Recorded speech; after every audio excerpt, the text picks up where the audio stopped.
اللہ تعالیٰ اپنی مہربانی فرمائے. اللہ مہمان نکاح کے لیے بھی تشریف لاتے رہتے ہیں. آج بھی میں خاص طور پر ایک وعدہ کر رکھا تھا، وہاں ختم نبوت کانفرنس تھی، بس صرف کچھ یہاں واحد ہے. بعض مہمانوں نکاح کے لیے کچھ اور بھی جگہوں میں کوشش کرتا ہوں جہاں تک ہو سکے وعدے کو پورا کرنے کی. اللہ تعالیٰ اپنی مہربانی فرمائے. اللہ تعالیٰ اپنی بارگاہ میں ہے.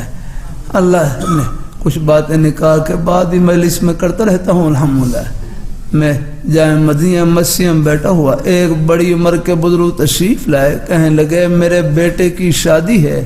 قریب ایک بھائی بیٹھے ہوئے کہنے لگے شادی و خوشی کا موقع ہے، لیکن اپنی خوشی سے اللہ تعالیٰ کی خوشی کو پہلے رکھنا ہے. یاد رکھنا